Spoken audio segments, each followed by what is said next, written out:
What if Anakin told Palpatine about his nightmares instead of the Jedi? My theory begins in Padme Amidala's apartment in the middle of the night with the busy Coruscant traffic flashing by. As Anakin wakes up from having his first of unfortunately many nightmares about Padme's death, he walks out onto their balcony thinking of how can he stop this reality from taking place. As he's processing what he just witnessed, Padme steps onto the balcony and says, "Annie, what's troubling you? I can tell that you're upset." Anakin replies saying, "I had nightmares about you, ones where you died in childbirth, and I wasn't able to save you, Padme. I failed you." Padme replies with, "You should talk to the Jedi, Anakin. They'll help you with your visions. Come back to bed. You should get some sleep." After debating what Padme said all night long, Anakin decided not to talk to the Jedi. While at this point in the timeline, he still trusts the Jedi Council, he also remembers the times they've lied or done wrong to him, such as when they, sent Obi-Wan on that secret mission and he thought he was dead, or how they treated Ahsoka even though they didn't know if she was the bomber. Instead, he chose to talk to the only other person he trusts, Palpatine. Now, I could take the story a couple different ways at this point, but I'm going to take it this way.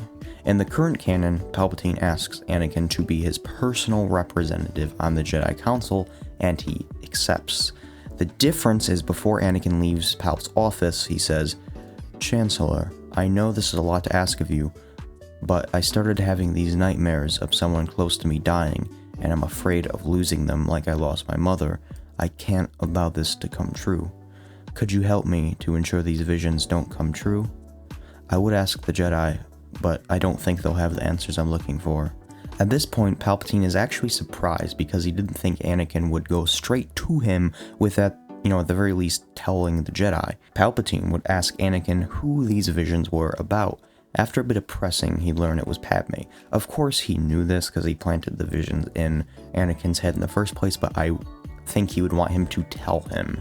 Palpatine would promise that the finest security on Coruscant would be monitoring her 24/7. Now, once again, there is quite a few different ways I could take this part. I could have Palpatine reveal to Anakin that he's the Sith Lord. However, since Anakin at least still somewhat trusts the Jedi at this point, I don't think this would be plausible, even in the slightest. What I'm going to do instead is take a bit of a more unique approach and have Palpatine actually alter Anakin's dreams to have it seem like the Jedi had a part in Padme's death. Perhaps not directly, but enough to, seriously agitate and make him distrust the Jedi, considering he will be denied the rank of Master when the next council meeting happens. I think at this point what Anakin would do after experiencing these new nightmares is go to Obi-Wan, the one Jedi he truly does trust, even if he completely distrusts the council. Essentially, their conversation would somewhat mimic the one he had with Yoda in Episode 3, but Obi-Wan would be more understanding. As Obi-Wan smirks, he'd say, "Anakin, they're about Padme, aren't they?" Before Anakin could even get a word out, Obi-Wan would continue, "I've known about you two for a long time, but I know she made you happy, like Satine made me happy. I want what's best for you, Anakin. You're like a brother to me, so I've never told the Jedi Council." Anakin would ask, "But what if these aren't nightmares, but visions of the future? The Jedi have always hated me, Obi-Wan. They fear my power." Obi-Wan would tell Anakin that, "It's true, the Jedi aren't perfect. The Council makes mistakes. But trust me, Anakin, they'll make the right decision. And don't worry, I won't let these visions come true like the ones with your mother." What would happen next is Obi-Wan would convince Anakin to tell Yoda about these visions and how they were about Padme. Personally, I think Yoda knew the Jedi were a far cry from how they once were. He knew they were dogmatic, he knew they were a servant to the Senate, and he knew the Sith stood a strong chance of beating them. I think in this situation, he'd tell Anakin something around the lines of, "Young Skywalker, disappointed that you kept your marriage to Senator Amidala for so many years I am, but realize the Jedi are weak, they become. Make sure these visions come true, they won't. Deal with your judgment later, we will."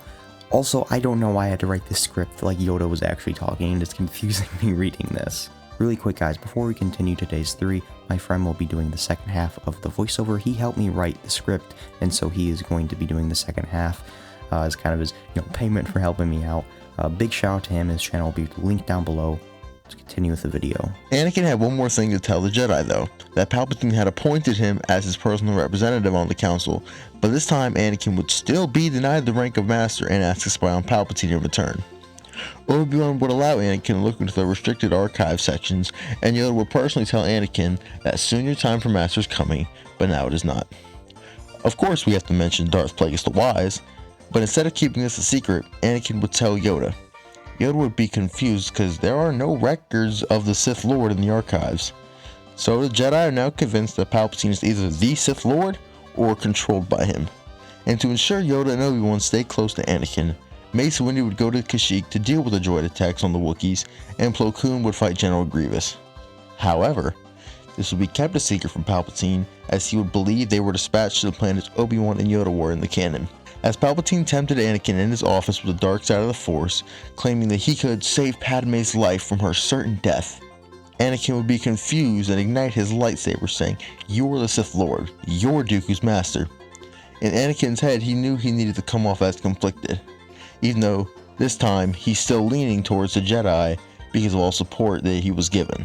He reports the terrible news he learned to Yoda and Obi-Wan, who decided they needed to act immediately. However, first, they would send out an emergency broadcast to all Jedi announcing this and to stay on high alert. To also ensure their victory over Palpatine, they'd reach out to Bail Organa to have him temporarily disable as many planetary communications as possible. When the trio arrives at Palp's office, he knew that there was no convincing Anakin, and he had been played. Tricked right under his nose.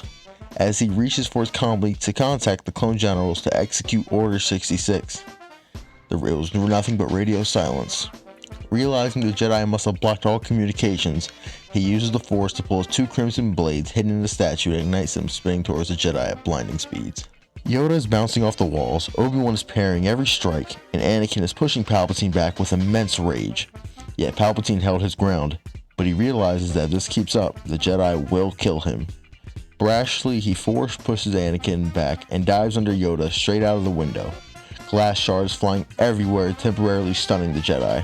Quickly, Anakin rushes after Palpatine through the night sky. Seeing him falling midair, he nosedives to fall quicker, tackling Palpatine midair. And then he started ripping at him with his metal hand, gouging at Palpatine. Palpatine retaliates, shocking Anakin with a powerful burst of Force lightning. As Anakin raises his head off the cold, wet ground, vision hazy, he sees Palpatine next to him. His corpse there, dead. His body breaking the fall just enough to save Anakin's life. However, his vision fades to black. 2 weeks later. 2 weeks later, Anakin wakes up in a Bacta tank. As his vital signs return to a stable position, he is then released. Obi-Wan and Padme are the first one to visit. However, it's not just them. Padme is carrying two small babies in her arms, one named Leia, the other named Luke. Padme says, "See, Anakin, they were just nightmares, not the definite future," as she hands the babies to them. He asks, "Well, what did we name them?" "Luke and Leia. I think your mother would have liked them," Padme said. Obi-Wan chimes in saying, "You didn't tell me she was pregnant, Anakin. Glad I was there to help," as he winks, reassuring Anakin.